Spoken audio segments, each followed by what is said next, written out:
most misunderstood aspects of skin is the one that we all take for granted.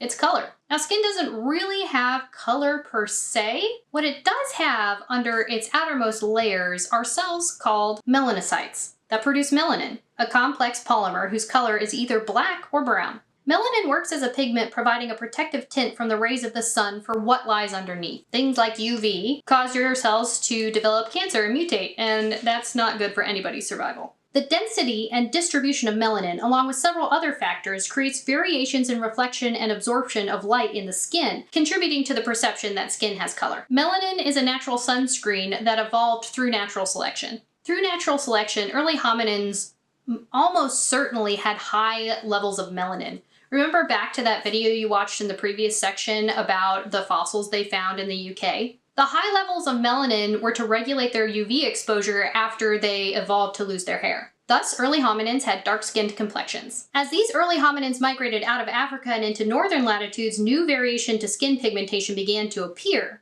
So the lower levels of UV in the northern latitudes resulted in the loss or reduction of melanin pigmentation, and skin complexions lightened. But we can't just apply that straight to what we see in populations today, because today, the variation that we see globally in skin pigmentation can only very loosely be traced to the latitude that your very distant ancestors came from. So only very generally speaking, darker skinned populations either lived in or could trace their ancestry back to lower latitudes. But there's lots of exceptions because humans moved all over the globe and interacted with each other, developed relationships and had kids, and so we had genetic admixture. So there's lots of exceptions, which means that skin color is not at all an accurate way to categorize populations. So next time, we're gonna start looking into how the ideas of race are culturally constructed and not biological fact.